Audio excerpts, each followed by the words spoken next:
Buenas noches, jóvenes. Esperemos a que, Buenas noches. buenas noches. Esperemos a que se conecten sus compañeros y hasta eso no se olviden de poner sus dos apellidos, sus dos nombres y marcar su asistencia en el aula virtual.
Hoy día 10, ya veo que algunos ya han marcado, pero bueno, la mayoría no ha marcado la asistencia del día de hoy en el aula virtual. Recuerden que ustedes tienen de 7 de la mañana a 11 de la noche para marcar. Entonces, cuidado y se les vaya a complicar el tema.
Bueno, si fuera la asistencia hoy día, bueno, solo la mayoría falta de hoy día, ¿no?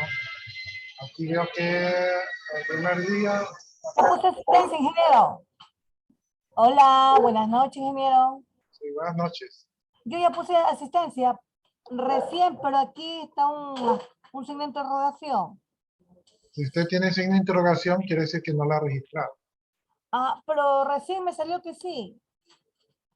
O haga un refresco a la página, porque miren, yo acabo de bajar esto de aquí y ahí usted sale como que signo de interrogación.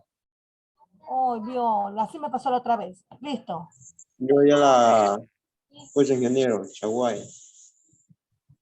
Ya, lo que ustedes están viendo en pantalla es porque yo descargué ahorita, pero si ustedes marcaron justo en este momento, ya no está.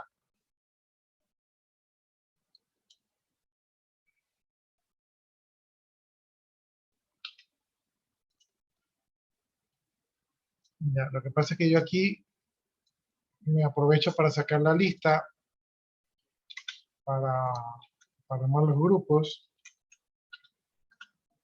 Recuerden que tienen que armar el grupo de 1, 2, 3, 4, 5, 6, 7, 8, 9, 10, 11, 12, 13, 14. Pueden armar grupos de 5 personas para que queden 3 grupos. Ya, entonces, esto es para que me den la lista de los grupos y aquí yo armo el grupo.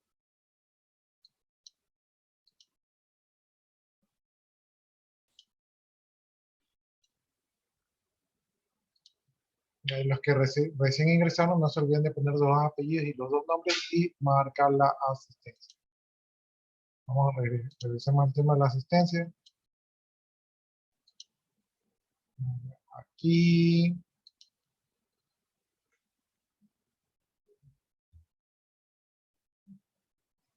Esta creo que es la de hoy. Aquí la de hoy solamente falta Martillo, Mosquera y nadie más. Martillo y Mosquera son los que no han marcado el día de hoy. El resto ya está actualizado ahí.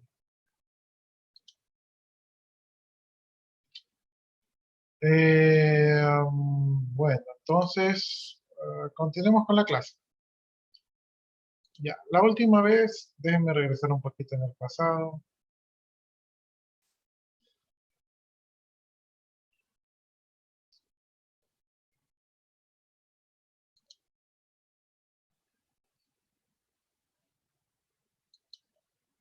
Vamos desde aquí. Ya, la última vez estábamos viendo los temas de... Ay, creo que nos quedamos ahí.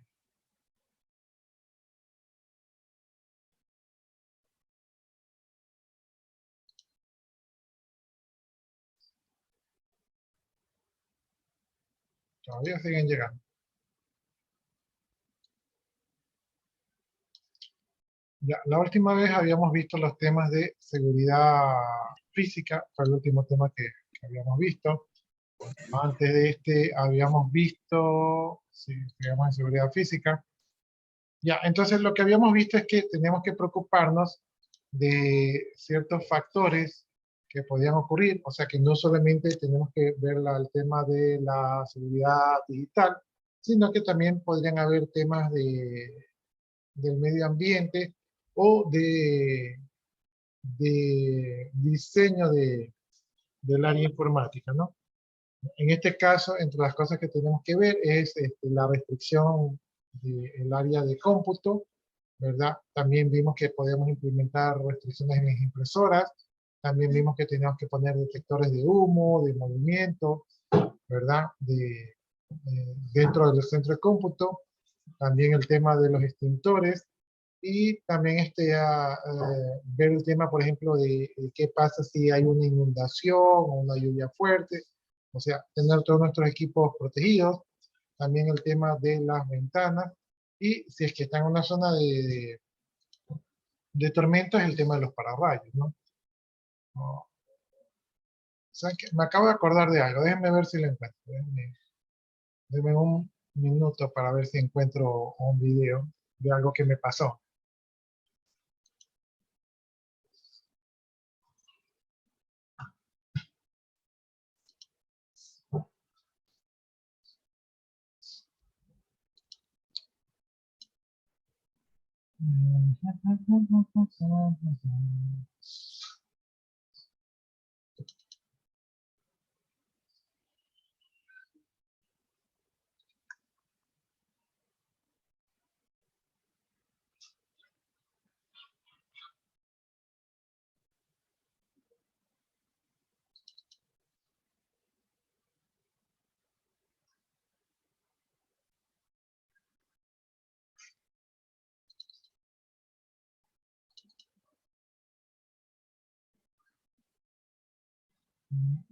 Creo que no encuentro el video.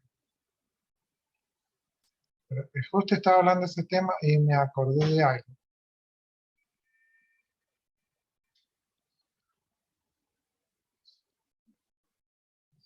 Pero me parece que no les voy a poder enseñar. No. Pensé que tenía por aquí guardado y no aparece.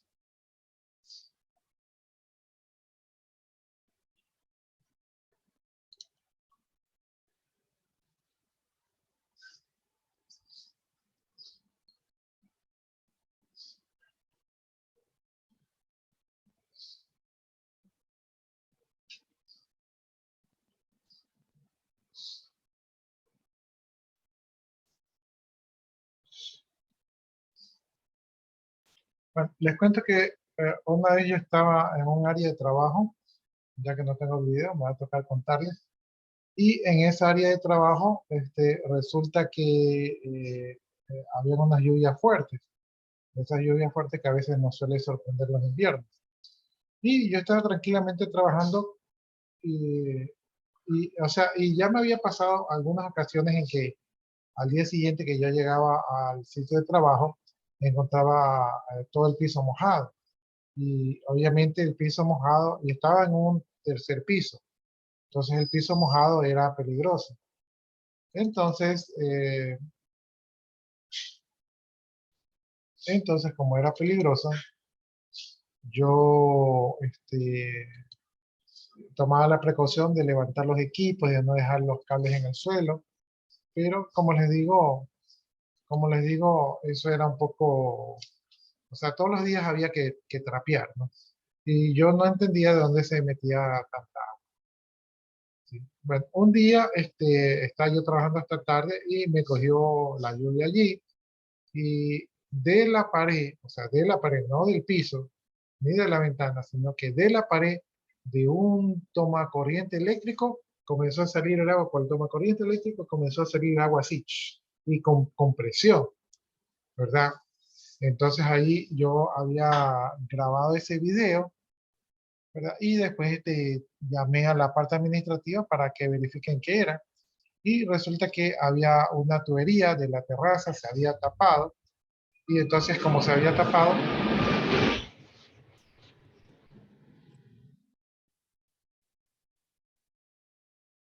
ya rebosado, y esa agua que se había rebosado y se había hecho como piscina, se estaba metiendo por un tubo eléctrico. ¿Sí? Y por eso es que el agua bajaba por el tubo eléctrico y salía a la oficina. Entonces eso era algo sumamente riesgoso porque aparte que sale agua, aparte que puede dañar los equipos, también podía estar electrificado. Entonces era un riesgo bastante fuerte.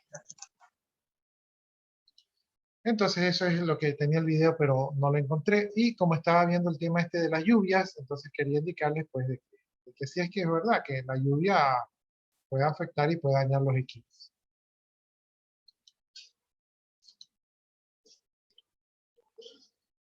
Bien, seguimos viendo los mecanismos de seguridad en la informática. Entonces, un mecanismo que puede ser correctivo para los factores de riesgos es el factor humano, ¿no?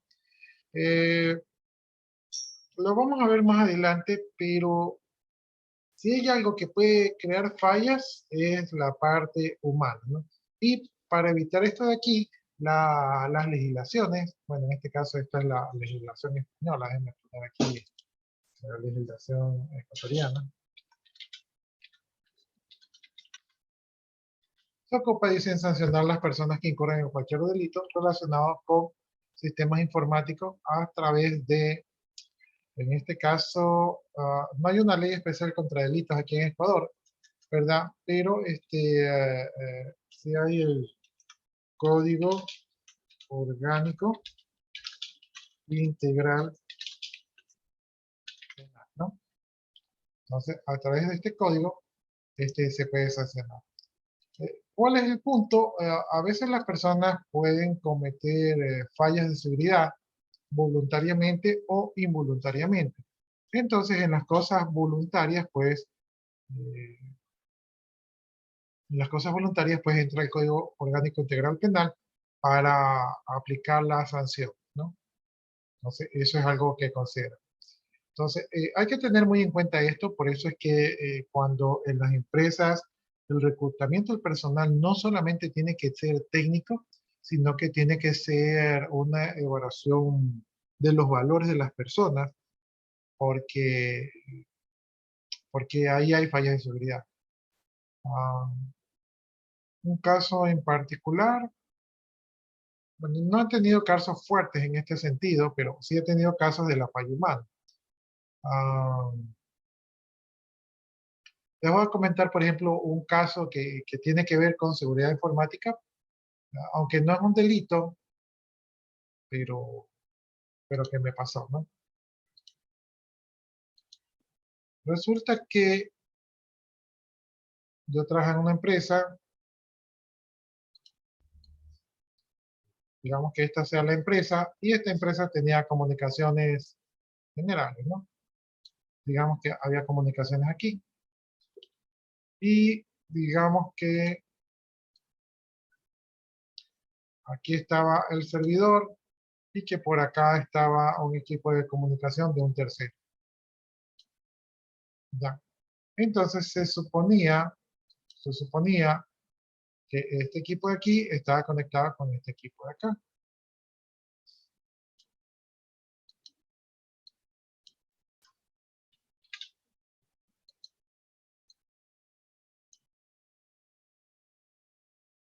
Ya, ahí. Se suponía que estaba conectado. Entonces resulta que había este local que tenía este equipo de comunicación, llamaba todas las noches y todas las noches se perdía la comunicación y esto ocurría más o menos a la hora del cierre, pero hubo una época en que todas las noches perdía la comunicación y eso le provocaba un caos porque no podía hacer sus procesos normales. Y todas las noches llamaba y yo todas las noches tenía que chequear y comprobaba que efectivamente se caía la comunicación. Y como la comunicación generalmente es contratada por el servicio técnico, entonces yo me encargaba de llamar al servicio técnico y el servicio técnico revisaba la comunicación y el servicio técnico lo que decía es que, digamos que esta es la comunicación hacia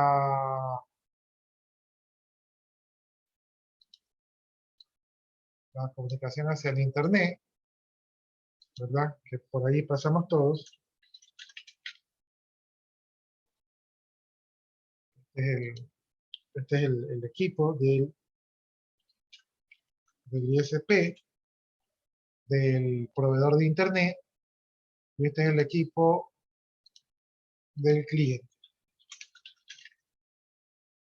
Entonces yo todas las noches llamaba al proveedor y les decía, oiga, no tenemos comunicación. Y ellos revisaban y decían, pero sí hay comunicación, ¿no? Debe ser local. Y yo hablaba con la gente de la sucursal y ellos no encontraban cuál era el problema. Pero hay una cosa que yo me di cuenta. Yo me di cuenta que la falla de comunicación ocurría todos los días a la misma hora. Y entonces, como ocurría todos los días a la misma hora, a mí se me levantó la sospecha de que alguien apagaba el equipo. Entonces, cuando eso ocurría, yo llamaba acá a la sucursal y preguntaba, ¿alguien apagó el equipo? ¿Alguien bajó los breaks? ¿Alguien salió? Y andaba como investigador privado, pero me decían que todo estaba ok. Entonces, cuando yo hablé con el proveedor de internet, yo le dije, yo creo que alguien está apagando mi equipo, porque la comunicación se va, pero al día siguiente la comunicación ya está levantada. Y ellos me decían, no, pero aquí nosotros no vemos caída del internet.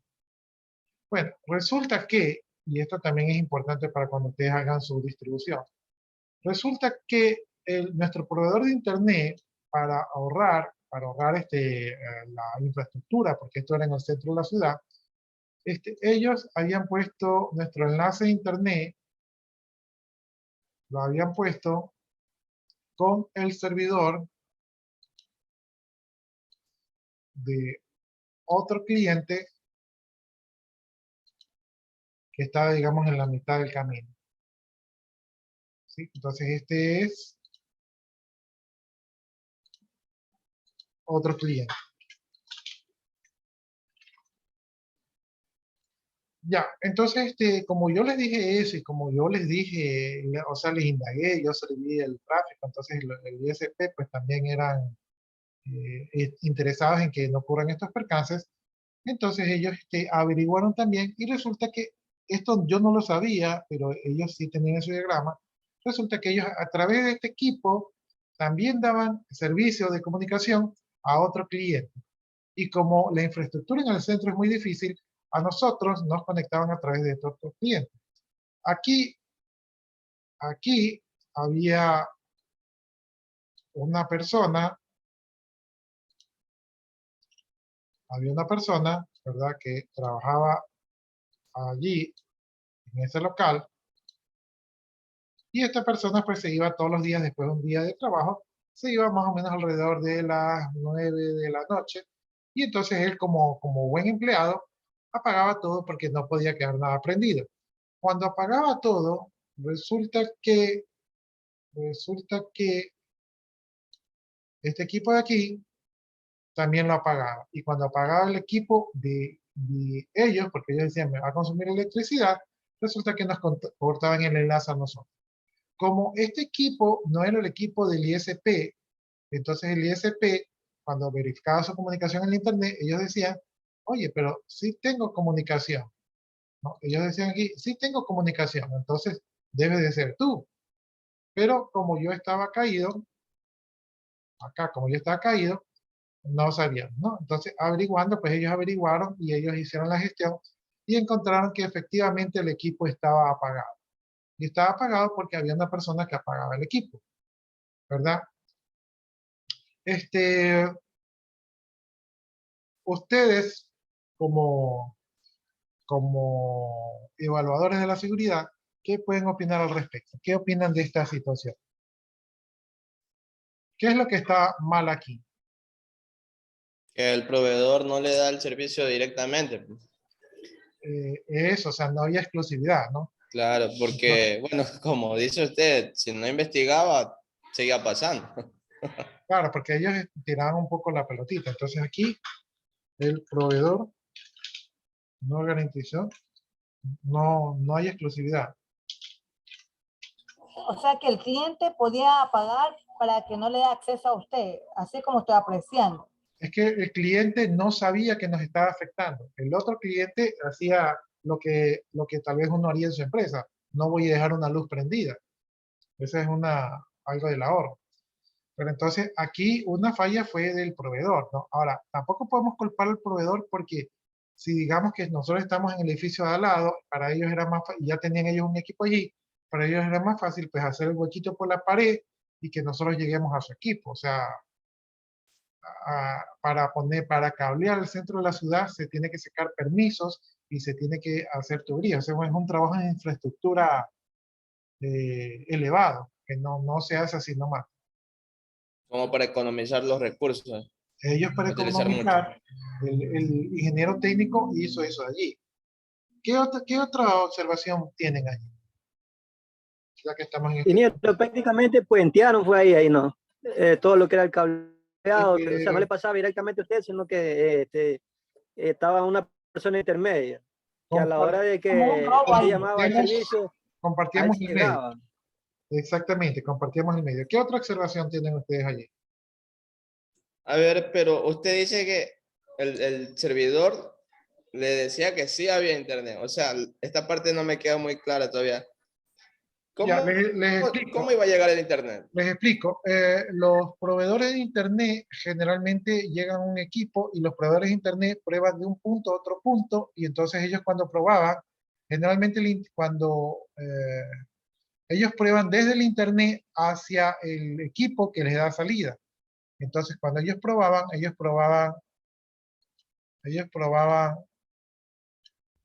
este enlace de aquí y ellos veían que sí llegaban al equipo. Entonces, esto es comunicación, digamos, de WAN. Entonces, ellos se encargan de la WAN, o sea, de la red de área ancha, y ellos decían, si llego al equipo. Y lo que está para acá es lo que se conoce como la última milla, ¿no? Entonces, la última milla ya es responsabilidad del cliente, ¿sí? Entonces, ellos pensaban que nosotros aquí, ¿verdad? Nosotros en algún punto de aquí, cortábamos el cable o apagábamos algún equipo local de nosotros. Pero lo que ellos no contaban es que gracias a su trabajo, ¿verdad? Nuestra última milla dependía de otro cliente que nosotros no sabíamos que existía. Entonces, eso es lo que no sabíamos. Entonces, ellos, el enlace estaba ok. El enlace estaba ok. Y ellos pensaban que la última milla estaba, estaba caída. Entonces, ellos decían como que ese era problema de nosotros. ¿Sí? Y yo les negaba porque yo ya había chequeado con ese almacén. O sea, normalmente uno ya sabe y uno ya sabe que eso no se presenta en el almacén, pero de todas maneras, yo chequeé en el almacén y llegué a la conclusión que en el almacén no era. ¿Sí? Ya. ¿Qué otra observación tienen? Me parece que el jefe de usted ha estado dependiendo del otro cliente y más Eh, no del ISP. Sí, pero eso no lo sabíamos nosotros. Entonces, allí fue culpa, digamos, del proveedor, el proveedor de Internet, que no nos dio exclusividad. ¿Sí? Y no nos dio exclusividad no porque no quiera darnos, sino porque era difícil en el centro, esto es ocurrió en el centro, entonces armó ese artificio. Me imagino que debería haberle salido menos costos. Para ellos, pero digamos que nosotros pagamos un servicio que no, por lo menos en este caso nos pusieron a depender de otra persona. ¿Qué otra observación le pueden dar allí? Y en este caso lo que hubo fue también falta de comunicación entre clientes y el proveedor. Falta de honestidad. En este tema yo pienso que el proveedor es el único culpable porque nosotros no sabíamos, ni el cliente sabía que nosotros existíamos, ni nosotros sabíamos que existía este cliente. O sea, entre el cliente y el otro cliente no sabíamos que el uno existía del otro y peor que el uno dependía del otro. Pero Yo en el caso del cliente que usted dice, donde estaba conectado, ¿no se dieron cuenta de pronto que se les hizo raro de ver un cable aparte? Bueno, no sé qué experiencia ustedes hayan tenido con los cables, pero déjenme ver si acá en internet busco una imagen. Déjenme buscar por aquí. Voy a poner, se me perdió. Ya voy a poner rack, rack, comunicaciones.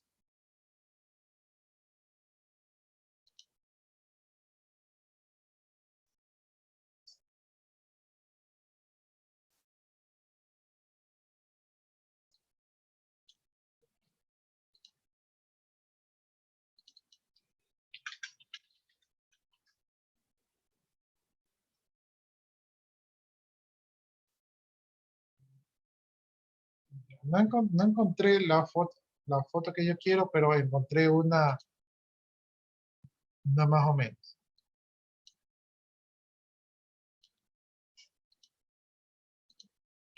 Ya, miren, así más o menos son los equipos. Entonces cuando usted ve un equipo de comunicaciones y usted ve todos estos cables y eso que está organizado, es decente, uno no puede saber qué punto es qué cosa.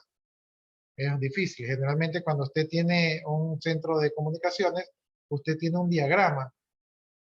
Pero en mi experiencia los diagramas casi no se respetan, no se actualizan.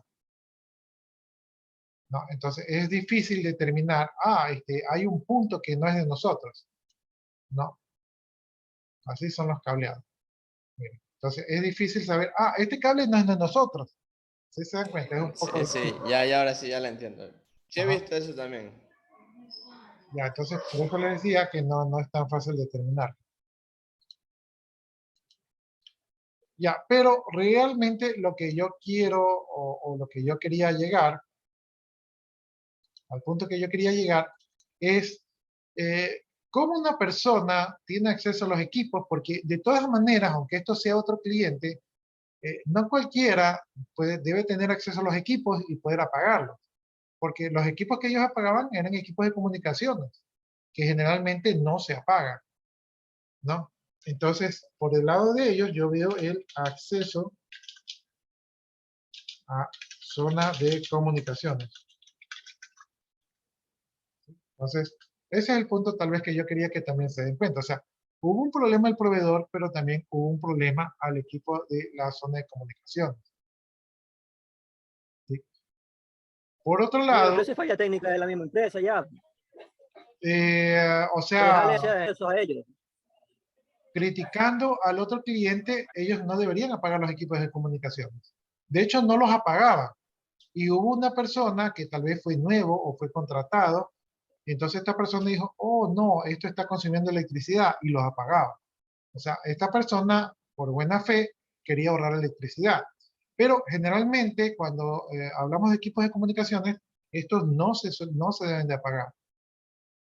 ¿Sí? Entonces ahí yo veo un problema de acceso a la zona de comunicaciones. De repente una persona que no está capacitada para estar allí. Y el punto que quiero llegar es que este puede ser un error humano. Mire, el punto del técnico es un error humano. Uno contrata un servicio y uno no espera que le hagan ahí un puente con un cliente intermedio, ¿no? O uno contrata a una persona y uno no espera que la persona apague el equipo. Entonces, esos dos puntos. Había otro punto. La persona que apagaba el equipo, en este caso también pudo haber ocasionado un accidente o un cortocircuito o algo, ¿verdad? ¿O no? No hay tanto de ese riesgo, o sea, yo no sé porque yo no conozco las oficinas de la otra empresa, ¿sí? Pero los equipos no se acostumbran a pagar, los equipos de comunicaciones no se acostumbran a pagar porque tienen un tiempo de bajada y un tiempo de subida, tienen reglas, entonces si funcionan, ¿verdad? Uno los mantiene funcionando. ¿Sí? Es más seguro mantenerlo funcionando a decir, ah, lo apago porque luego se daña. ¿Sí? Normalmente no. Y si ustedes tienen servidores críticos, los servidores críticos tampoco se apagan. Se apagan en un plan de mantenimiento, cuando les toca un mantenimiento. Pero generalmente, dependiendo de la situación, no se apagan. O sea, a unos sí y otros no, dependen de la situación. Bien, había otro punto que yo quería que se fijaran, pero y ahorita no me acuerdo. No me acuerdo. Había otra cosa que yo quería que se dieran cuenta que tiene que ver con el tema de la seguridad. Tal vez podríamos decir nosotros, en el caso de nosotros, para autocriticarnos, donde cuando yo trabajaba allí, es que no había un enlace de backup. ¿Sí? Si hubiéramos tenido un enlace de backup, entonces, si cuando se iba el enlace principal, hubiéramos levantado con un enlace de backup. Y como no había, las operaciones se realizaban manuales y esto ocasionaba dolores de cabeza en ese almacén, ¿sí? En ese local de ahí.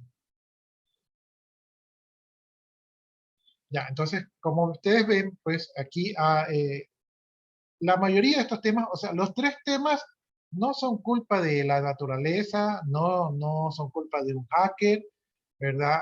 Son culpa de un técnico que hizo su cosa más fácil, una jefe de sistemas o un agente de sistemas que hizo algo que no estaba realmente técnicamente calificado. Y por acá tenemos tal vez un administrador de sistema que no planificó como debería haber planificado. Es decir, tres errores humanos en esta situación. Como decir clandestino. ¿Perdón? Como decir algo clandestino, por ejemplo, como que algo no está bien aquí. En el caso de su empresa, la empresa de la que usted pertenecía, puedo apreciar que no hubo la exclusividad que debería tener todo cliente. Sí, eso lo hizo el proveedor. Ahí fue falla del proveedor. Después de eso, el proveedor primero llamaron al otro cliente para que no apague el equipo y después nos prometieron que nos iban a poner un cable directo. ¿Sí? Entonces, porque ellos en el fondo sabían, ¿verdad?, que este es un error de ellos. ¿Sí? Porque nosotros no podemos hacernos responsables de lo que pase en la casa de la otra persona.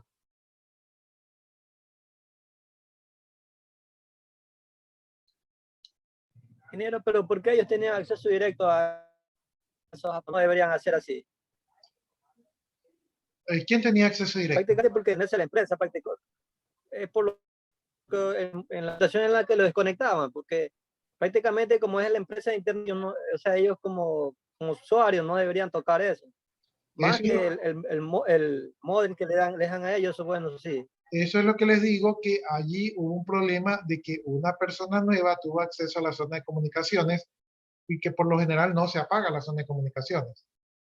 ¿Sí? Entonces ahí fue un error de capacitación de la persona que estaba allí. Entonces eso es humano, eso no es un error de los equipos o del proveedor, eso es un error humano en esa empresa. En esa empresa fue un error humano. ¿Sí? El técnico que hizo esto, eso fue un error técnico de esa persona que hizo esto. Entonces ese fue otro error humano. Y la persona que contrató el enlace debió contratar también o planificar un enlace de backup para este tipo de situaciones. Entonces, esto tampoco no hubo. Entonces, esto golpeó fuerte a este almacén, ¿verdad? Porque faltándole media hora o una hora para terminar todas sus labores, se veían entorpecidas y esto provocaba mucho contratiempo. ¿Sí? Les impedía utilizar bien los sistemas que estaban allí. Les impedía hacer compras, les impedía hacer cierres. Las cosas quedaban para el día siguiente. Entonces, provocaba, esta empresa le gustaba mucho el control. Y cuando se cierra el día, los jefes querían saber cuánto se había vendido. Pero en este local nunca se podía saber porque tenían que esperar al día siguiente que exista la comunicación. Y una de las cosas que a mí me llamó la atención es, ¿por qué el enlace se va todos los días a las 9, pero al día siguiente no pasa nada? O sea, todo está bien. Entonces, yo me di cuenta que esto tenía un patrón de comportamiento humano. Un enlace, cuando tiene falla, se va a determinada hora o en determinadas condiciones. Por ejemplo, cuando hace calor o en horas variadas, o no regresa, ¿verdad? Pero este enlace tenía un horario. Entonces, ese horario a mí me llamó la atención de que aquí está involucrada una persona.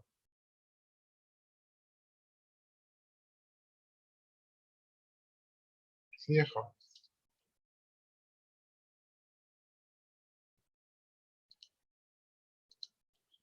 Entonces, regresando acá, pues, como les decía, tenemos el tema de la parte legislativa para sancionar a las personas que actúan como mala fe, pero más allá de eso, muchos de los errores que ocurren son errores humanos.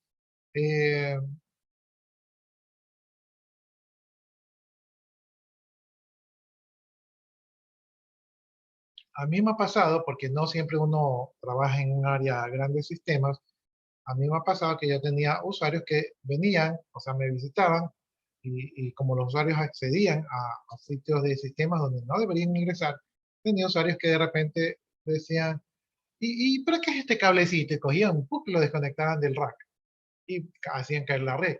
Entonces, es verdad que debería solamente el área estar para personal autorizado, ¿no? O hay personas, por ejemplo, también me ha pasado, hay personas que van al centro de cómputo y se arriman y van apagando un equipo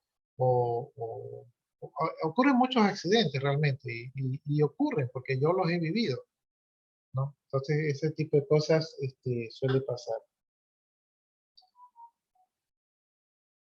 Bien, entonces esto hay que tomar en cuenta que el error humano es una de las cosas que suele ocurrir, pero no solamente es el error humano, sino que también hay personas que se dedican a causar malestar, ¿no? Bien, principales herramientas de seguridad, esto igual vamos a ver más adelante, se van a repetir, pero tenemos los programas antivirus. Generalmente estos programas pues se encargan de detectar código malicioso que puede estar en los equipos, ¿no? Los antivirus la mayoría de los antivirus manejan unas bases denominadas llamadas firmas de virus, ¿verdad? Que lo que tienen es que tienen código de secuencia de los virus que ya han sido identificados y de esa manera comparan el código con el código malicioso de estos virus, ¿no? Adicionalmente, los antivirus tienen módulos que están residentes en la memoria. No sé si con ustedes conversaba el otro día que los virus están en la memoria, entonces los antivirus también residen en la memoria para, no ser infectados. Eso se refiere también cuando se decía el baúl de virus. El baúl de virus suena un término relacionado. Yo particularmente no lo he escuchado de esa manera, pero suena relacionado. El Norton tiene eso, que dice se va a ir al baúl de virus para cualquier detención próxima. Ya, no sé si lo está enfocando de esa manera. Puede ser que sí o puede ser que no, pero a mí me suena que el término está utilizado allí de esta manera. Cuando usted encuentra un código malicioso o un archivo infectado, la mayoría de los antivirus los ponen en cuarentena. En cuarentena quiere decir que lo mandan a un directorio que le han quitado las seguridades para que la gente no pueda entrar y no pueda ejecutarlo. Y ahí está porque a veces con el virus hay información valiosa que se puede perder. Entonces lo pone en cuarentena para ver si uno de repente rescata la información de allí antes de eliminar el archivo, porque puedes tener información. Entonces me suena a que ese baúl está orientado a tener allí el archivo para ver si Almacenar el después archivo, claro. almacenar el archivo. O sea, no a que, este es un laboratorio donde este virus que hemos encontrado lo vamos a analizar, sino a una bodega donde este archivo que está infectado, te lo voy a dejar aquí para que después tú puedas recuperar la información antes de que se elimine. ¿Sí? Lo veo como que está en ese enfoque, ¿no? Entonces yo les decía que los virus normalmente están allí en la memoria y que como están en la memoria, en los antivirus, ¿verdad? También se ponen en la memoria porque algunos virus son capaces de infectar el propio antivirus.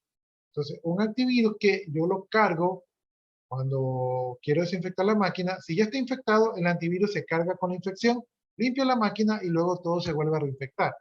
Por eso los antivirus tienen un módulo que está en la memoria, entonces este módulo que está en la memoria no se puede infectar. Si hay algún virus que infecta el antivirus, el módulo de memoria va a detectar de que fue adulterado y lanzará la alerta. No, es una manera de protegerse. ¿Sí? Por eso es que el tema de la memoria es importante y obviamente si tenemos virus y programas cargados en la memoria, eso quiere decir que el recurso de la memoria va a ser importante también, ¿no? Aunque hoy en día las computadoras ya no tienen tanto ese problema. Bueno, estos programas van a examinar la memoria, van a examinar los programas ejecutables, que son la principal fuente de virus, pero también van a revisar los archivos, en este caso pueden revisar los archivos de correo, ¿no? Y lo que generalmente hace es que van a bloquear la ejecución de un archivo que es sospechoso de tener código malicioso, ¿no? Entonces, ahí a ustedes les sale el mensaje, se ha detenido la ejecución del siguiente archivo porque está infectado con el virus tal de tal. En los mensajes que suelen salir.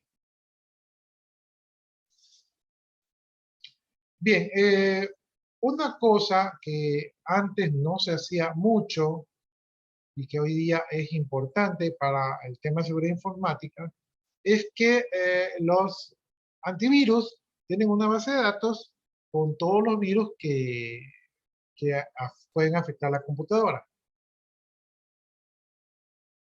Pero resulta que diariamente salen, como están diciendo allí, salen de 6 a 20 virus nuevos o mutaciones de virus. Es decir, hay un virus que es muy infeccioso, entonces viene un hacker y lo modifica un poco para que no sea detectado por el antivirus y basado en ese virus, ¿verdad? Crea uno nuevo, ¿no? Entonces, todos los días hay 20 virus nuevos y si hay tantos virus, eh, el antivirus debe estar actualizado su base de datos para que lo pueda detectar.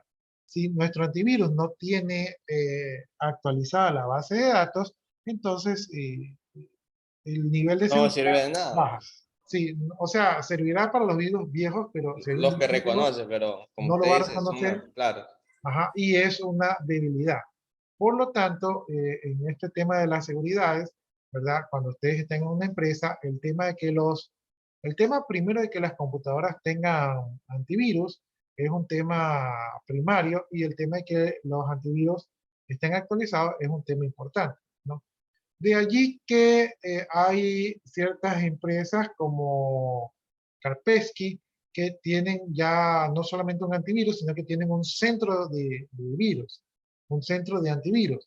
Y estos centros de antivirus lo que hacen es que tienen centralizada la base de datos, ¿verdad? Y tienen un registro y estadística de todos los antivirus que están instalados y puede detectar qué antivirus no está garantizando la seguridad, ya sea porque su motor de búsqueda es viejo, porque sus algoritmos están desactualizados o porque la base de datos está desactualizada, ¿no? Entonces, el antivirus es una gran herramienta para evitar los virus. Bien, otra herramienta que tenemos son los firewalls o los cortajuegos. Estos firewalls o cortajuegos son equipos que pueden ser de hardware o de software y que se instalan en la red, ¿verdad? Y que de alguna manera pueden colocarse allí reglas para garantizar la seguridad de la red, ¿verdad? O pueden utilizarse para monitorear el tráfico que está entrando y saliendo, y en este caso pues solo permiten las comunicaciones que son autorizadas, ¿no? Entonces, aquí permiten las operaciones actualizadas.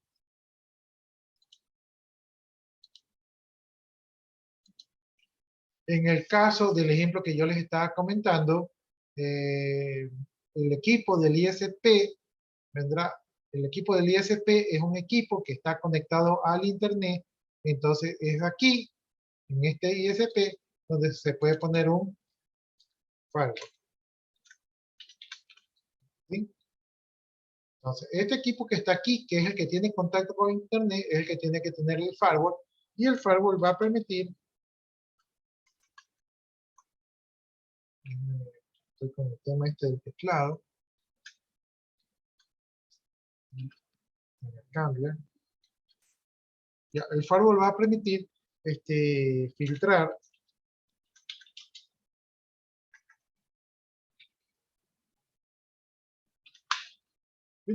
el tráfico de entrada y el tráfico de salida.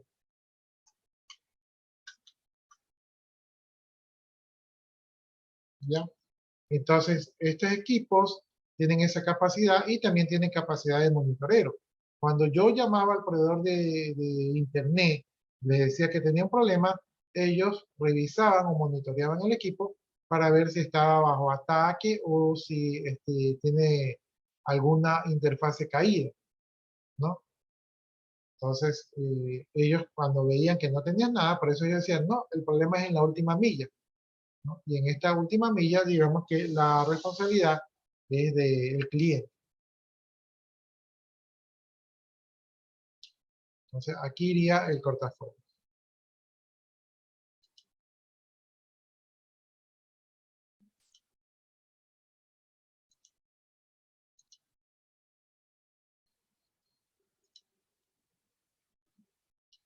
Entonces, ya hablamos del cortafuegos. Vamos viendo por acá cuántos tipos de cortafuegos hay, o sea, de manera general. Tenemos el cortafuegos a nivel de red, ¿verdad? Aquí se filtran los paquetes de acuerdo al contenido de las cabeceras IP. Por ejemplo, la dirección IP de origen, la dirección IP de destino, los campos de opciones IP, el protocolo de transporte, ¿verdad? El puerto de origen, el puerto de destino, indicadores, si es sincrónico o asincrónico, ¿no? Entonces, esto es a nivel de red, ¿verdad? Es un poco más físico y puede estar en estos equipos de comunicaciones como son los switch de capa 3 o los routers. Entonces, eso es lo que podemos encontrar. Y tenemos los cortafuegos a nivel de aplicación. Estos van a realizar el filtrado de las conexiones a nivel de aplicación. Son dependientes del servicio y se pueden realizar mediante servidores proxy que pueden controlar y monitorar el tráfico de una red privada, ¿no? La aplicación se va a conectar al proxy y a través de se conecta con una dirección externa. Entonces se puede monitorear qué está pasando por allí. Los proxies van a permitir gestionar una lista de control de acceso para determinados usuarios y determinados servicios. Entonces aquí, utilizando el proxy, el nivel de filtrado puede ocurrir a nivel de aplicaciones y a nivel de usuario, ¿no? Entonces es un poquito más orientado a las aplicaciones y este es un poquito más orientado a la capa de transporte. Bien, a pesar de que podemos utilizar un cortafuegos para de alguna manera garantizar la seguridad, más adelante vamos a ver que existen cortafuegos que tienen patrones de tráfico y tienen algoritmos de comportamiento de tráfico. Esto es importante para poder determinar si estamos siendo víctimas de un ataque. Pero los cortafuegos no son la solución a todos los problemas de seguridad. Por ejemplo, aquí podemos evidenciar que tienen algunas debilidades, como no protege frente a desastres. Bueno, eso yo creo que Es un poco difícil que algún equipo pueda proteger ante los desastres. No protege frente a un virus. Si un virus entra por un correo o tipo caballo de Troya, va a ser un poco difícil que un firewall lo pueda detectar. Lo que sí puede detectar son los virus que son de tipo gusano. Los que son de tipo gusanos pueden ser detectados y pueden ser protegidos por un firewall. Los firewalls generalmente están pensados como una medida de protección frente a ataques exteriores, pero también podemos tener ataques al interior de la red. Entonces, contra eso allí los firewalls no protegen. O sea, por eso es que esta herramienta de protección tiene que ser complementada con otras herramientas de protección, como son los antivirus, ¿no? Con los antivirus, digamos que tenemos un poquito de protección interna.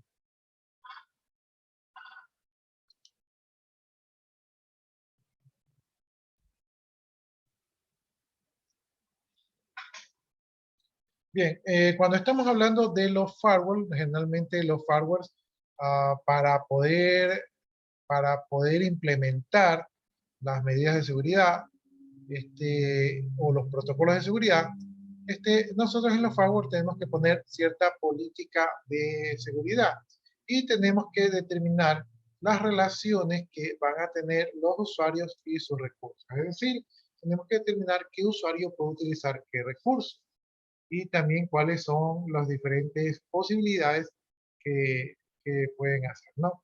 Y como generalmente estos equipos están entre las comunicaciones, entonces nosotros tenemos que determinar cuáles son las directrices que van a funcionar entre dos puntos que van a estar conectados, ¿no? Dentro de esas directrices de seguridad, nosotros tenemos que poner las reglas de todo lo que no está expresamente permitido, está prohibido. O sea, estos equipos trabajan bajo esas premisas. Lo que no está específicamente permitido, está prohibido. Más o menos como lo que yo les hago con los integrantes del grupo. Si el alumno no está colocado el nombre y no está específicamente bloqueado, se entiende que está habilitado. Es más o menos la misma ideología aquí, pero en negativo. Y todo lo que no está expresamente prohibido está permitido, ¿no? Entonces, todo lo que no está expresamente permitido está prohibido y todo lo que no está expresamente prohibido está permitido. Tiene esos dos puntos de vista. Bien, para poder implementar un firewall o cortafuegos, tenemos que tener en claro qué es lo que queremos proteger. Tenemos que tener en claro qué accesos no van a estar permitidos. Tenemos que tener en claro qué estrategia y nivel de control queremos implementar, ¿verdad? Y también qué nivel de inversión vamos a realizar. Entonces, todas esas cosas las tenemos que tener en claro antes de poder implementar un firewall.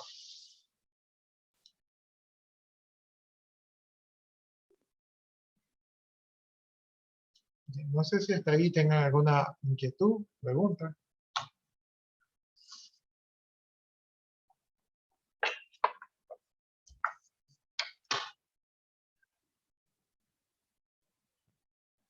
¿Alguna inquietud, jóvenes?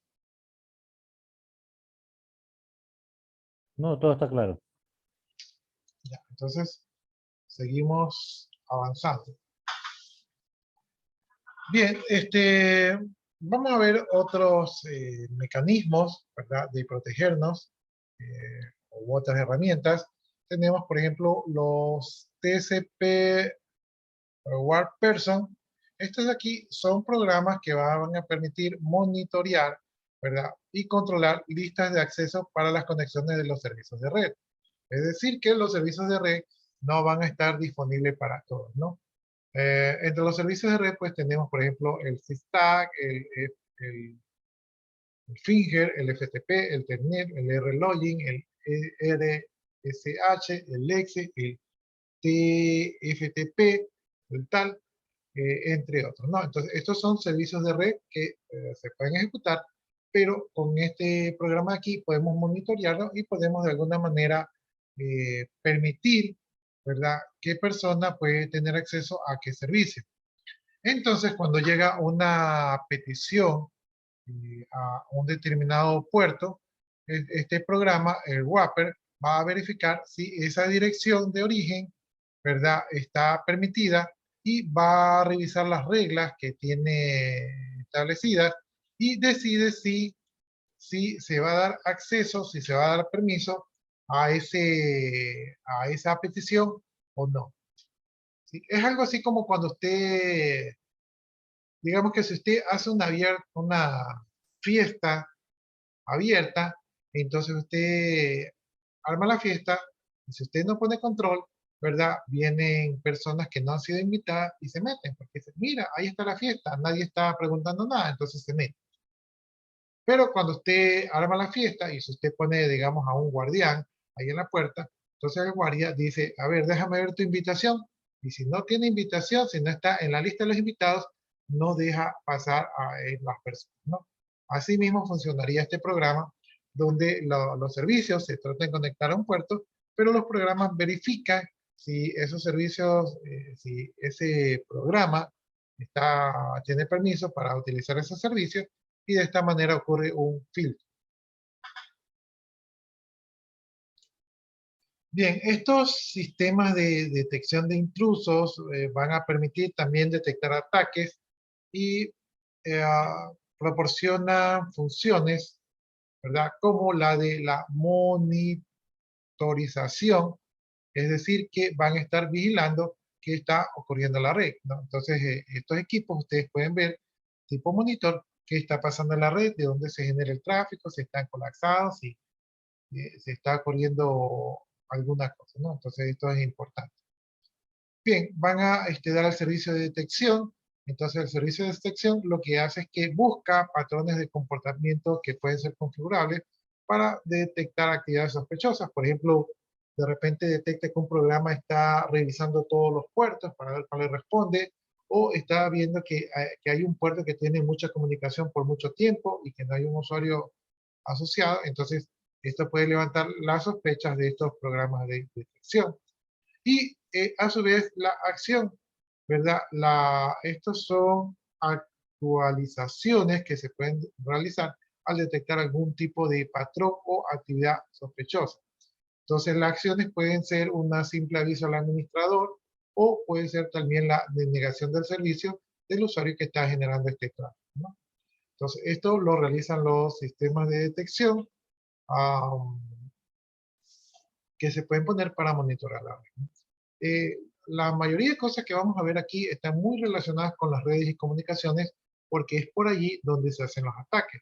Los hackers generalmente utilizan las redes de comunicaciones para realizar ataques desde otros países donde se sienten más protegidos. Bien, otro tema de seguridad es la gestión de contraseñas seguras.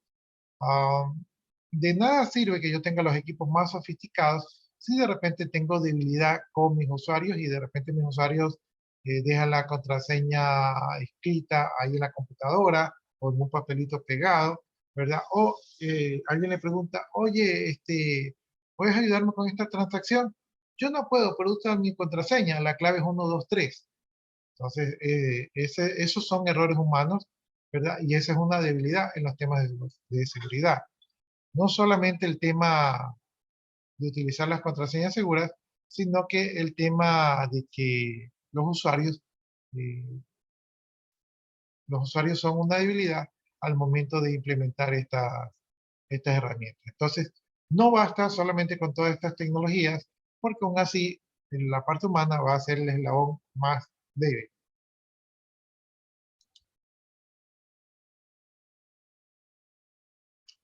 Bien, con el tema de las contraseñas, aquí hay una tablita y esta tablita tal vez no es la más actual. Probablemente hoy en día sea más fácil encontrar las contraseñas, ¿no? Entonces, si ustedes utilizan una contraseña de solo 4 caracteres, ¿verdad?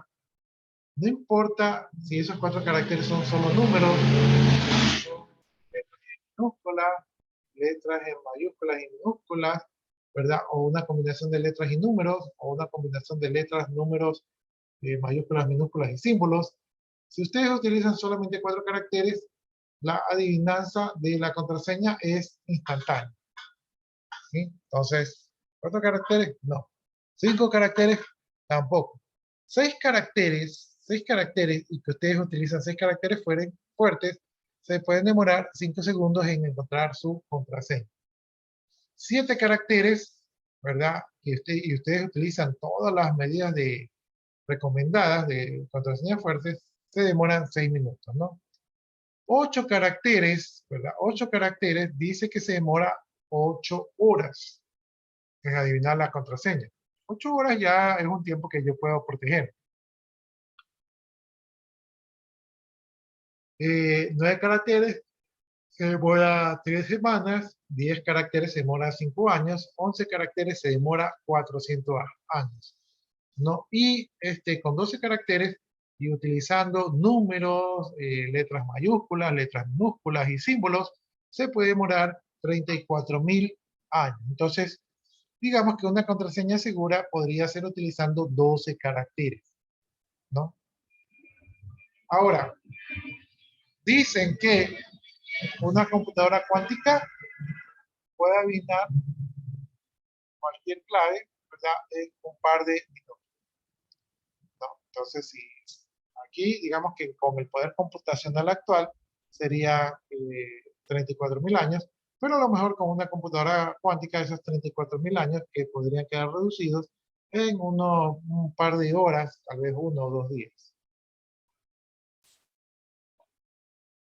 Así que ya saben por qué es la importancia de utilizar las contraseñas, porque estas pueden ser adivinadas por los hackers o por los crackers.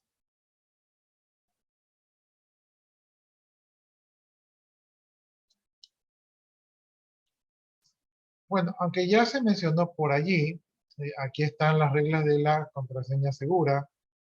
Voy a cambiar el orden, está aquí. Ya, ¿cuáles son las reglas de la contraseña segura? Primero, no utilizar palabras o secuencias de números relacionados con datos personales, como teléfonos o número de cédula. Entonces, eso es adivinable para los hackers. Segundo, mezclar mayúsculas y minúsculas con números y caracteres no alfanuméricos. Caracteres no alfanuméricos, eso es importante. Mientras más sea la mezcla, más segura es la clave. Tercero, no utilizar contraseñas largas, usar contraseñas largas de mínimo 8 caracteres. Yo pensaría que ya hoy en día 12 caracteres es más importante. Cuarto, no utilizar palabras que puedan estar en los diccionarios. O sea, por ejemplo, que la clave sea casa, moto y car, ¿no? Entonces, ese tipo de contraseñas no es recomendable porque son fáciles de adivinar en un ataque con contraseña, perdón, con diccionario. Quinto, utilizar, dice, acrónimos de frase, es decir, componer la frase que sea fácil de recordar y concatenar las primeras letras de las palabras que lo acompañan, ¿no? Entonces,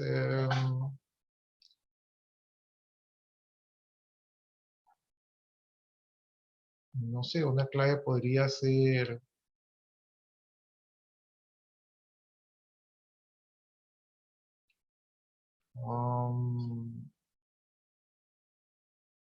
por ejemplo, el Instituto Superior Tecnológico Juan Bautista Aguirre, ¿verdad? Utiliza para abreviar, utiliza ISTJBA, ¿no? Entonces, allí tenemos un acrónimo de una frase larga. Entonces, a partir de esa frase larga, que podemos recordar que es el nombre del instituto, podemos utilizar sus caracteres iniciales para poder crear una clave que tal vez no esté en el diccionario. 6 dice, no apuntar nunca por escrito la contraseña ni revelársela a nadie, lo que yo les decía, que las contraseñas están debajo de los teclados o están pegadas allí, o están pegadas en la pared, o a veces a mí me pasaba mucho que yo decía, ¿alguien sabe la clave de fulanito? De fulanito, y me decían, sí, es tal, ¿no? Entonces la clave el nivel de seguridad está corrompido porque todo el mundo sabe, e incluso gritan la clave y todo el mundo escucha la clave. Entonces eso no sería correcto. ¿Qué más? Contestar siempre a los programas que piden almacenar una contraseña para usos posteriores. Por ejemplo, los exploradores les permiten guardar las contraseñas y uno por ociosidad dice, sí la guardo. Pero cuando usted guarda la contraseña, es probable que un hacker pueda robar sus contraseñas. Ahora, las contraseñas a veces, no siempre, se guardan encriptadas. Lo que se ha visto o lo que pueden hacer los hackers es que los hackers guardan, atacan su máquina y se llevan todas sus contraseñas, ¿verdad? Y lo que ellos hacen es que crean un ambiente similar en sus computadoras y como las contraseñas las han guardado, entonces cuando ellos tratan de acceder a una página, está la contraseña guardada, está siendo recordada y desde otra máquina su contraseña puede ser utilizada sin necesidad de verla. Entonces eso pueden hacer los hackers, por eso se recomienda no guardar las contraseñas en las computadoras, especialmente si no son suyas, porque pueden utilizarlas, ¿no? Por ejemplo, esto se entiende un poquito más con el celular. Si con el celular yo guardo las claves para mis aplicaciones, digamos una aplicación de banco, y me roban el teléfono, entonces el que me roba el teléfono simplemente cuando ingresa ya tiene la clave ya escrita y solo da enter y ya está dentro y ya puede robar la información. Entonces no se recomienda. Y otra política adecuada es cambiar la contraseña regularmente. ¿Sí? La contraseña debe ser cambiada regularmente porque a veces se la escuchan, a veces la averiguan, entonces es bueno cambiarla regularmente. Justamente a mí el banco me está pidiendo que cambie mi clave. Yo todavía no la cambio porque me olvido y a veces tengo que estar haciendo procesos de recuperación que son engorrosos. Entonces, por eso todavía no la he cambiado. Entonces, esas son las cosas que nos recomiendan para tener claves seguras. Ya hoy en día, esto ustedes han de estar familiarizados porque cuando les piden crear una clave, les piden crear una clave con estos parámetros de aquí, justamente para garantizar que no sean afectados. Bien, otra técnica para protegernos es la criptografía. Esta es una técnica que lo que hace es que la información la codifica de tal manera de que no sea entendible, ¿verdad? Ni sea interpretable por una persona que no conozca la técnica de encriptación que se utilizó.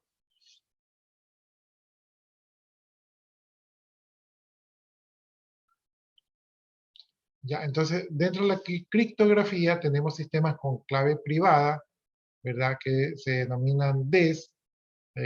También hay DES múltiple, también hay IDEA, también hay RC5, ¿verdad? Tenemos RINDOEL. Entonces, estos son algunos textos que pueden ofrecer un poco más información de criptografía. Nosotros más adelante también vamos a ver algo de criptografía. Y tenemos los sistemas con clave pública o privada, que son los RSA o los CEE, que son sistemas que trabajan con criptografía, ¿no? Entonces, también tenemos el uso de protocolos seguros, ¿verdad? Nosotros cuando utilizamos las computadoras tenemos servicios como Telnet, como FTP. Entonces, estos son servicios que podemos utilizar, pero estos servicios fueron creados cuando no se había considerado el tema de los piratas informáticos, ¿no? Por lo tanto, algún atacante que puede utilizar un programa denominado Sniffer está capturando el tráfico en la red y cuando nosotros utilizamos este tipo de programas, todo lo que nosotros hacemos allí puede estar siendo observado. Entonces, para esto de aquí tenemos otros protocolos que ofrecen seguridad para utilizar estos servicios y que podemos utilizar para no dar papaya a los hackers que pueden estar observándonos en la red.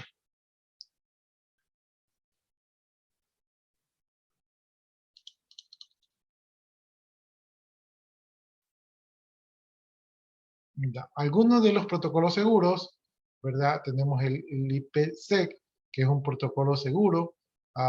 Estos protocolos funcionan con cifrado y autentificación. Entonces tiene autentificación de usuario y cifrado. Por ejemplo, ustedes en WhatsApp, no sé si ustedes han visto que dice que todos los mensajes que usan en WhatsApp son cifrados. Entonces, esa es una manera de que es seguro. Ustedes ya saben que cuando ustedes usen el WhatsApp, ¿verdad? No hay una persona en la mitad que pueda estar robando sus fotos o su información porque la información va cifrada. También tenemos bibliotecas de aplicaciones. Tenemos el SSL, que es el Secure Socket Layer, o sea, para uso de sockets seguros. Y esto de aquí, por ejemplo, es un protocolo creado por Netscape para proporcionar seguridad y autentificación en el uso del Internet, ¿no? Aunque ya Netscape ya no se utiliza, pero en su época fue un buen navegador. Tenemos también el TLS, que es otro protocolo de seguridad. Dentro de los servicios tenemos el SSH, que es una alternativa segura al Telnet. Tenemos el SHTTP, que es el HTTP seguro, y tenemos el FTP seguro, ¿no? Para poder utilizar estos servicios de una manera segura, sabiendo que no va a haber una persona en la mitad que nos va a estar robando la información. Bien, entonces ya vimos algunas herramientas y algunos protocolos y algunos servicios, entonces ahora vamos a hablar de políticas de seguridad, ¿no? Entonces yo les mencionaba que en el ejemplo de ese almacén que se queda fuera de línea, les mencionaba que ahí faltó la política de seguridad porque el administrador de seguridad tuvo que haber considerado qué pasaba si se caía el enlace. Entonces, no se tomó las medidas de prevención. Entonces ahí falló el administrador de ese almacén. Bien, siempre va a ser importante que dentro de su empresa ustedes tengan una política de seguridad que se haya creado en función de lo que desean proteger dentro de esa empresa. Una política de seguridad lo que es un conjunto de normas y sanciones que se van a aplicar, que deben de seguir los empleados, y las políticas se pueden aplicar en diferentes áreas, o sea, no sé, los de sistemas o los de contabilidad tienen que tener diferentes políticas porque su trabajo no es igual, ¿no? Entonces, la política de seguridad está dirigida a los diferentes departamentos y también las políticas pueden indicar cómo son los procedimientos y cómo son las acciones que se van a realizar dentro de la organización. La idea es salvaguardar los sistemas informáticos y la información que está almacenada, ¿no? Esa es la idea, o sea, proteger lo que está dentro de la organización. Las políticas se adaptan a las particularidades de cada organización. Es decir, usted cuando va a una empresa va a encontrar políticas de seguridad parecidas, pero no necesariamente igual que otra empresa, ¿no? Entonces, esto es propio de cada empresa. ¿Sí? Normalmente, de empresa a empresa, lo que en una empresa puede ser prohibido, en otra empresa puede ser permitido. Entonces, varía mucho esto de aquí. Bien, ¿cuáles son las acciones que se identifican al momento de crear una política de seguridad? Es la evaluación de riesgos, es decir, qué cosas están amenazando a nuestra empresa, ¿verdad? Aquí también se tiene que ver los riesgos, no solo los digitales, sino también los riesgos físicos, ¿no? La ubicación de la empresa, de este tipo de cosas, ¿no? También tiene que haber una evaluación de las amenazas, es decir, lo que yo quiero proteger, ¿verdad? ¿Por dónde me pueden atacar? ¿Quién va a estar interesado? Entonces, esto me va a ayudar a poner políticas de seguridad que vayan acorde con lo que yo quiero proteger. Bien, el control de acceso, o sea, ¿qué persona puede utilizar los sistemas informáticos o las redes de la organización? ¿Sí? Entonces, eso allí tiene que estar algún método, algún sistema para poder controlar los accesos. Me salté una, que son los mecanismos de seguridad física, por ejemplo, el carnet, entradas con claves o con lectores biométricos, para poder tener identificados los personales autorizados que pueden ingresar o no. Tenemos mecanismos de seguridad lógica. Un mecanismo de seguridad lógica podría ser lo que ya hablamos anteriormente, un firewall, ¿verdad? Un antivirus. Tenemos los planes de contingencia. Los planes de contingencia es lo que yo les decía en el almacén. ¿Qué pasa si no hay enlace? Entonces, ahí no había un plan de contingencia que funcione porque como yo les explicaba, el almacén se le complicaba mucho y dejaba las cosas al siguiente día que había enlace. Entonces, si tiene que hacer eso, quiere decir que el plan de contingencia no funcionó. Entonces, no había un plan B. ¿Sí? Entonces, esto es importante tener planes de contingencia. Por ejemplo, miren lo que nos pasó en el instituto. En el instituto se llenó el aula virtual y a partir de eso, pues nadie pudo utilizar los sistemas. Entonces, no había ahí un plan de contingencia, ¿no? Entonces, bien dicen, en casa de herrero, cuchillo de palo. Aunque el tema acá fue un tema de recursos. Entonces, si hubiese recursos, seguramente eso no hubiese pasado, pero como no hay recursos, entonces nos toca adaptarnos con lo que tenemos y ahí era difícil tener un plan de contingencia. Aunque les cuento una cosa, yo logré entrar a un servicio que ofrecen un ambiente de Moodle. Entonces, en este lugar yo pude recrear, o sea, como plan, no lo tuve que buscar en el momento, pero en poco tiempo logré levantar un aula virtual en esta aplicación temporal y de esta manera logré realizar actividades con los alumnos cuando la plataforma estaba caída. Me cogió por sorpresa, pero logré rápidamente levantar esa plataforma y que los alumnos la utilicen. ¿Qué más? Directivas de uso de aplicaciones y servicios. Se tiene que estar claro qué personas van a poder utilizar qué aplicaciones y qué servicios. No todo el mundo puede usar todo y todo. Los de sistemas generalmente tienen un nivel de acceso más amplio que el resto de los usuarios comunes. Es importante que esto esté claro porque esto podría ser una debilidad si no está claro. Para aplicar esto de aquí, pues tenemos que también tener grupos de usuarios y privilegios. Cuando nosotros manejamos la información con grupos de usuarios y privilegios, la administración de los mismos se hace más fácil y se evita errores. Políticas de copias de seguridad, o sea, en pocas palabras, respaldo. Siempre yo les mencioné la otra vez, y no me canso de mencionarles, que los buenos sueldos del sistema no es porque usted sabe programar, sino porque usted garantiza la información. Entonces, si usted no puede garantizar la información, usted no es un buen administrador, ¿no? Y para garantizar que la información no se pierda, se requiere tener políticas de respaldo, ¿no? Una política de respaldo que yo siempre me acuerdo es la de abuelo, padre, hijo, ¿verdad? Entonces, yo saco un respaldo, ¿verdad? Saco el respaldo del día, ese es el hijo. Saco un respaldo a la semana, ese es el padre. Saco un respaldo al mes, ese es el abuelo, ¿no? Entonces esa es la política de respaldo abuelo, padre, hijo, donde yo voy sacando respaldos diarios, voy sacando respaldos semanales, voy sacando respaldos mensuales. De tal manera que si algo ocurre, yo del diario puedo reversar o puedo buscar en los días a ver qué pasó.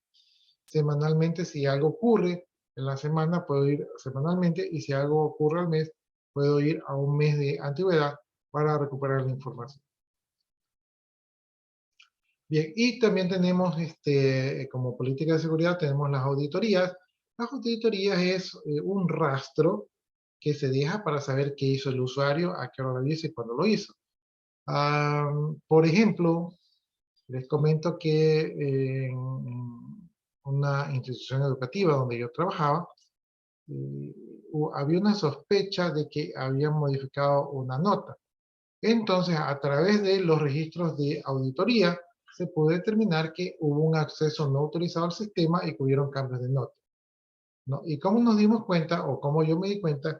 Porque primero fue un error humano, ¿no? Un docente indicó que le parecía que había un alumno que se había quedado, pero lo vio en el otro curso, entonces le llamó la atención, ¿no? Al llamarle la atención, el director, que es más suspicaz, mandó a hacer una investigación del tema. Entonces, y la investigación del tema me tocó realizarla a mí. Entonces, yo no vi nada normal, vi que no se había violado el sistema, que todo estaba bien, pero sí me llamó algo extraño. Lo que me llamó la atención es que algunas transacciones relacionadas con este alumno se habían realizado a las 4 de la mañana de un día viernes. Y generalmente un día viernes a las 4 de la mañana, o los docentes están dormidos, los docentes solo trabajan hasta las 10 de la noche y de ahí se van a dormir. Entonces, eso fue algo que llamó la atención. Yo llevé esa información.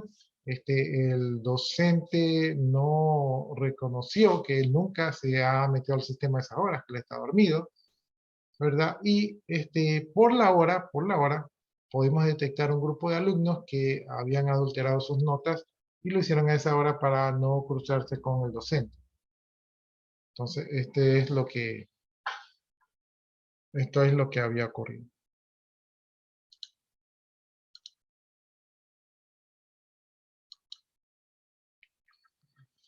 Ya, ¿hasta ahí alguna inquietud o pregunta?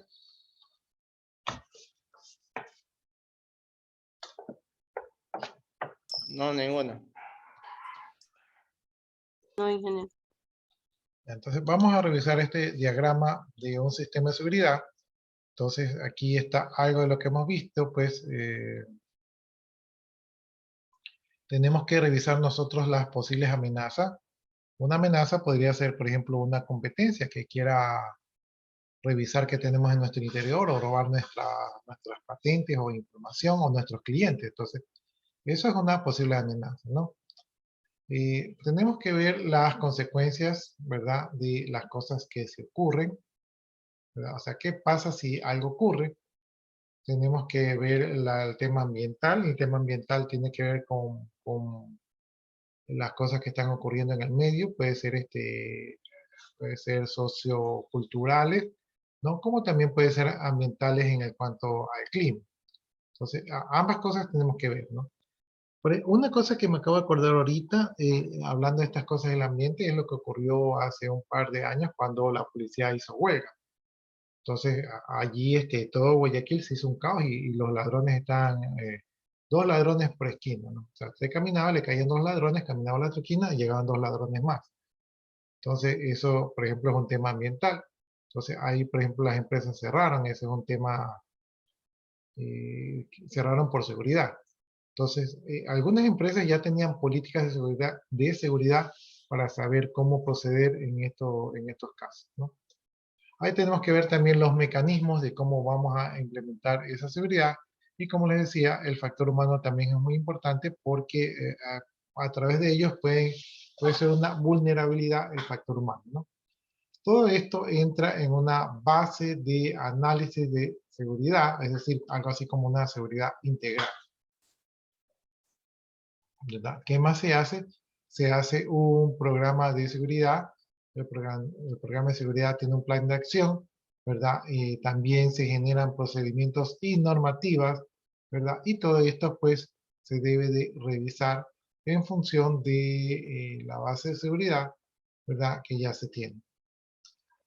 Una vez que se tiene todo esto, pues, se tiene ya o se crea lo que son los controles y vigilancias de que todas estas cosas aquí se cumplan.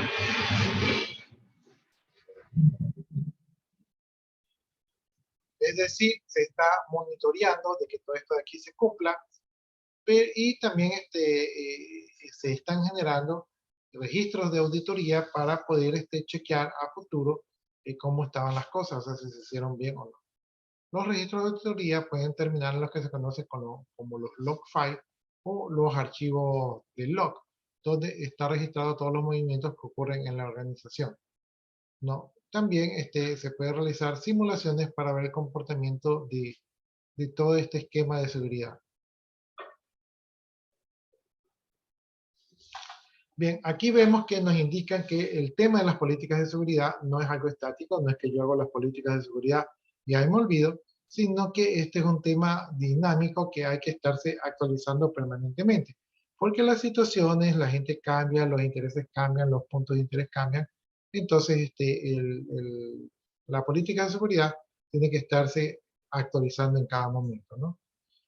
A veces, cuando creamos la primera vez las políticas de seguridad, no detectamos ciertos factores o debilidades, entonces cuando actualizamos las políticas de seguridad, le damos hincapié o atención a esos temas que han quedado todavía pendientes de análisis anterior.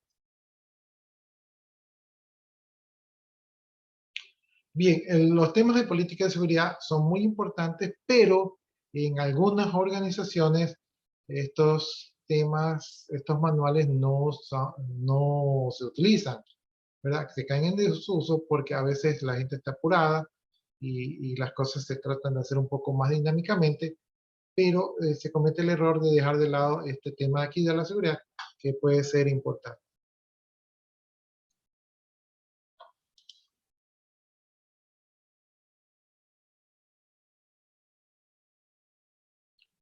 No sé si hasta ahí hay alguna pregunta.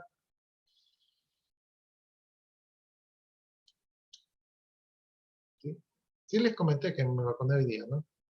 Me dio como cansancio. Lo que pasa es que igual los lunes son días pesados y a esta hora a mí me suele dar sueño. ¿Preguntas, jóvenes? Puede enseñar la anterior diapositiva, ingeniero.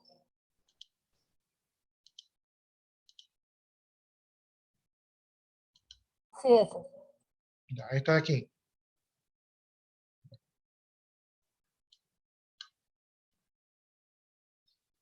¿Cuál es su duda?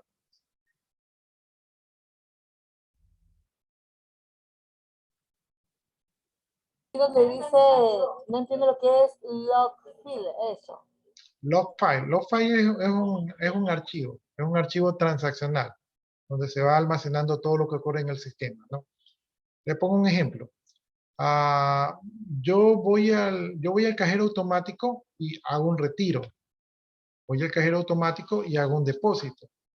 ¿Qué pasa si yo voy al banco y yo les digo, oiga, señores del banco, ayer tenía $1000 y hoy apenas tengo $5? ¿Qué pasó? Entonces el banco me puede decir, oiga, pero usted sacó el dinero porque usted es el único que maneja su cuenta, ¿no? Entonces yo le digo, pero yo no he manejado la cuenta, ¿verdad? Yo la semana pasada tenía 1000 y ahora solamente tengo $5. Entonces el banco lo que dice, déjeme revisar los registros, déjeme revisar el archivo de log. El archivo de log es un archivo que todo lo que va pasando se va agregando. Por ejemplo, un usuario ingresa, se crea un registro. Un usuario sale, otro registro. Un usuario hace un depósito, un registro. Un usuario hace un retiro, otro registro. Un usuario cambia la clave, otro registro. Un usuario intentó acceder una vez, un registro. Intentó acceder otra vez, otro registro. Intentó acceder por tercera vez, se le bloqueó, un registro. Entonces, todo lo que va pasando va quedando allí como una especie de bitácora. Y entonces, cuando hay alguna duda sobre algo, se revisan los archivos de log file, o sea, los archivos de log donde se va guardando todo. Y entonces ahí uno revisa, mira, ayer a las 3 de la mañana te conectaste e hiciste un retiro de $100. Luego a las 3:15 retiraste ya $800. Luego a las 5 consultaste el saldo y luego a las 5:15 retiraste lo último.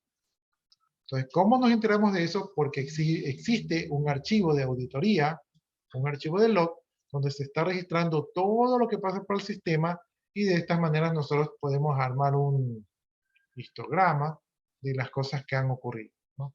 Entonces, la idea cuando ustedes implementen un sistema de seguridad es que se registre todo lo que pasa en el sistema. Cuando recién comencé con esto no estaba muy interesado en guardar todo, pero después me di cuenta que sí ayuda bastante tener todo registrado. Ya, no sé si tenga alguna otra duda.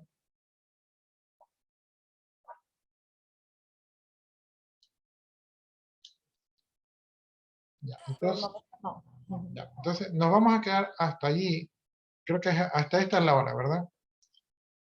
Nos vamos a quedar hasta allí.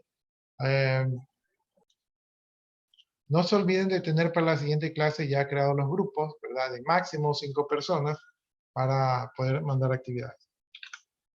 Yo voy a copiar, ahorita estoy copiando la asistencia. Si ustedes gustan, pues ya se pueden desconectar. De mi parte, muchas gracias por su atención y nos estamos viendo en la siguiente clase. No se olviden de marcar su asistencia en el aula virtual. Buenas noches, ingeniero. Buenas noches. Buenas Buenas noches. noches, ingeniero. Buenas noches. Gracias, buenas noches con todos. A ver, 10 de enero del 2022. Ya, ahí acabo de copiar sus asistencias y entonces procedo a desconectar.